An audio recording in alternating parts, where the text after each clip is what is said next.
చంద్రబాబు నాయుడు ముఖ్యమంత్రి, ప్రధానమంత్రి మోదీ ఇద్దరి ఆధ్వర్యంలో ఉత్తరాంధ్రకు ఏదైతే వెనుకబడిన విశాఖ, శ్రీకాకుళం, విజయనగరం జిల్లాలు ఉన్నాయో వాటికి మహర్దశ పట్టనుంది. ఇప్పటివరకు విశాఖ నగరం స్టీల్ సిటీ, ఉక్కు నగరంగా పేరు పొందింది. ఆనాడు పెద్ద ఎత్తున ఉద్యమం చేసి విశాఖ ఉక్కు ఆంధ్రుల హక్కు అని సాధించుకుంటే దాన్ని అమ్మేస్తున్నారని పుకార్లు పుట్టించారు. విశాఖపట్నంలో ఉండే స్టీల్ ఫ్యాక్టరీని అమ్మబోరు. దాన్ని ప్రస్తుతం రాష్ట్రీయ ఇస్పత్ నిగమ్ లిమిటెడ్ RINL ఆధ్వర్యంలో నిర్వహించబడుతూ ఉంది. విశాఖ ఉక్కుకు తను సొంతంగా బొగ్గు గని లేదు, ముడి ఇనుము గని కూడా లేదు.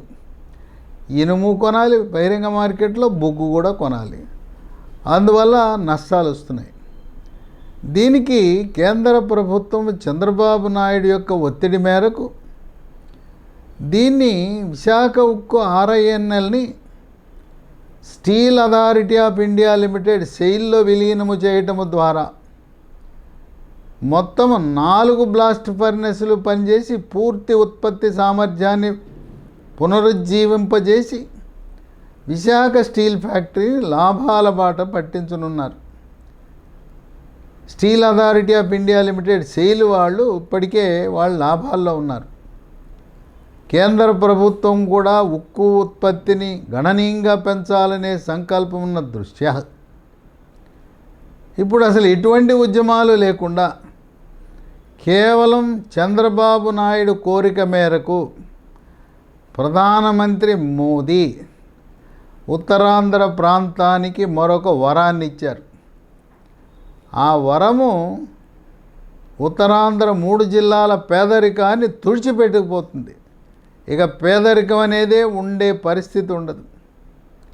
అదేంటంటే మరొక ఉక్కు కర్మాగారము అనకాపల్లి జిల్లా నక్కపల్లిలో ప్రైవేటు రంగంలో బహుళజాతి సంస్థలు 2 కలిసి ప్రపంచంలో పేరు పొందిన 2 ఉక్కు దిగ్గజాలు RSLR మిత్తల్ యూరప్కు చెందిన కంపెనీ, జపాన్కు చెందిన నిప్పాన్ కంపెనీ 2 కలిసి సంయుక్తంగా వాళ్ళు పెద్ద స్టీల్ ఫ్యాక్టరీని అనకాపల్లిలో పెట్టబోతా ఉన్నారు.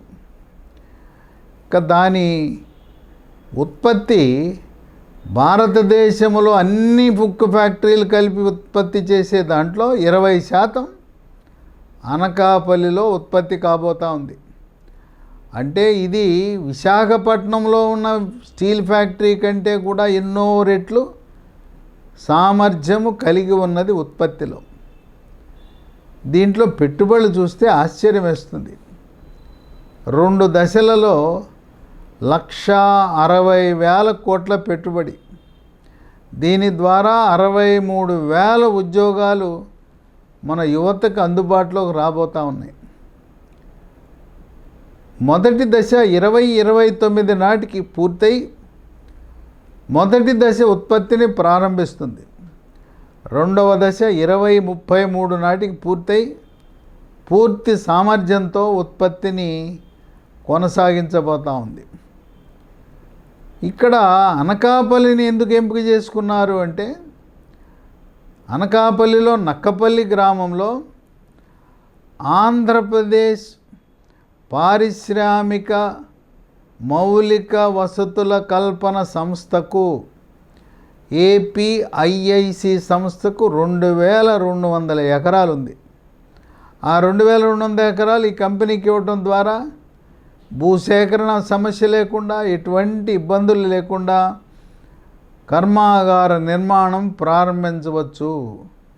అక్కడ ప్రభుత్వ భూమి చాలా అందుబాటులో ఉంది నక్కపల్లిలో.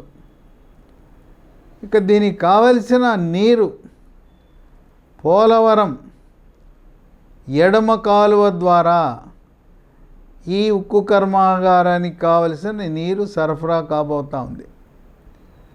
విశాఖ ఫ్యాక్టరీ కూడా పోలవరం నుంచి నీటి సరఫరా జరగబోతూ ఉంది.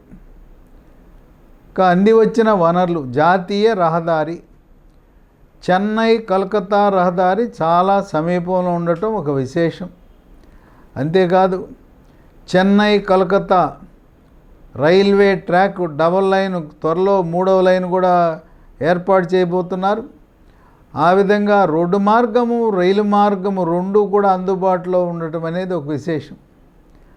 ఇక వీటికి తోడు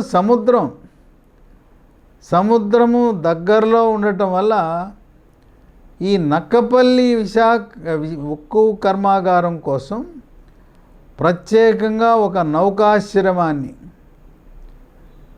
సీ పోర్ట్ని నిర్మాణం చేయబోతా ఉన్నారు. ఈ ప్రత్యేక పోర్టు నిర్మాణం చేయటం ద్వారా దానికి అయ్యే ఖర్చు 12,000 కోట్లు. ఆ పోర్టు ద్వారా కూడా 8,000 మందికి ఉద్యోగాలు వస్తాయి. అంటే ప్రత్యక్షంగా ఈ అనకాపల్లి జిల్లాలో నక్కపల్లి ఉక్కు కర్మాగారం వల్ల 1,00,000 మంది ప్రత్యక్ష ఉద్యోగాలు పొందుతారు. పరోక్షంగా మరొక 3 లక్షల మందికి ఉపాధి లభించబోతూ ఉంది. ఆ విధంగా పేదరికంలో ఉన్న 3 ఉత్తరాంధ్ర జిల్లాలకి ఆర్థికంగా, సామాజికంగా బహుముఖ విధంగా అభివృద్ధికి ఇది ఎంతగానో తోడ్పడబోతూ ఉంది. చంద్రబాబు నాయుడు యొక్క వ్యూహం పారిశ్రామికవేత్తలను ఆహ్వానించి వాళ్లతో పెట్టుబడులు పెట్టించి యువతకు ఉపాధి అవకాశాలు కల్పించడమే ఆయన లక్ష్యం. దానికి రాష్ట్రంలో ప్రశాంతత అవసరము, శాంతి భద్రతలు అనేదే కీలకం. ఇప్పటికే ఉత్తరాంధ్రలో అభివృద్ధి పరుగులు పెడతా ఉంది. శ్రీకాకుళం జిల్లాలో మూలపేటలో ఒక ఓడరేవు నిర్మాణం చేయబోతూ ఉన్నారు, సీపోర్ట్. దాని పక్కనే మరొక విమానాశ్రయం నిర్మాణానికి కూడా ప్రతిపాదనలు ఉన్నాయి.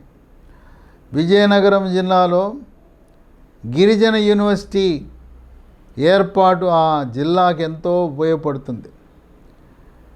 2027 నాటికి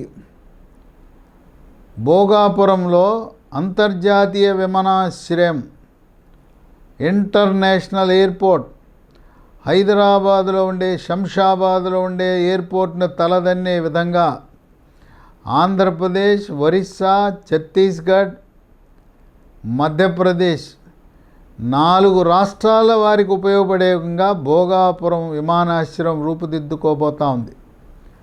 ఇప్పటికే కేంద్రం సహకారం వల్ల విశాఖ నగరంలో Indian institute of management IIM తరగతులు ప్రారంభించింది. గత 6 సంవత్సరాలుగా విద్యార్థులు అక్కడి నుంచి పాస్ అయ్యి బయటకు వస్తున్నారు.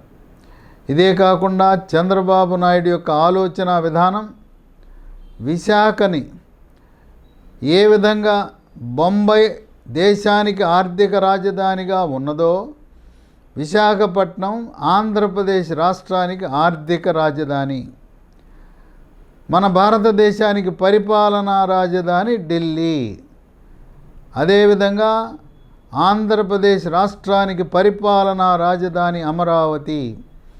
ఈ లక్ష్యంతో ముందడుగులు వేస్తూ ఇక్కడ రాష్ట్ర ప్రభుత్వము తీసుకున్న చొరవ, ప్రధానమంత్రి మోదీ ఈ యూరప్ నుంచి వచ్చిన కంపెనీ, జపాన్ నుంచి వచ్చిన 2 కంపెనీలను మీరు ఆంధ్రప్రదేశ్కి వెళ్ళండి, అక్కడ మా NDA కూటమి ప్రభుత్వం ఉన్నది, అన్ని వసతులు కల్పిస్తారు, నీతివంతంగా, నిజాయితీపరంగా, పారదర్శకమైన పాలన అందిస్తూ పారిశ్రామికవేత్తలకు ఎటువంటి వేధింపులు లేకుండా మీకు అన్ని వనరులు కల్పిస్తారు అని చెప్పి కేంద్ర ప్రభుత్వం యొక్క ప్రోత్సాహంతో ప్రధానమంత్రి మోదీ ఆయన యొక్క ప్రోద్బలంతో బహుళజాతి సంస్థలు అనకాపల్లి నక్కపల్లిలో ఈ అతిపెద్ద ఉక్కు కర్మాగారాన్ని నిర్మించడం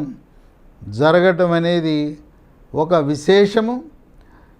ఆంధ్రప్రదేశ్ రాష్ట్రానికే కాక ఉత్తరాంధ్రకు మహర్దశ పట్టనున్నది అని విశ్లేషకులు భావిస్తున్నారు.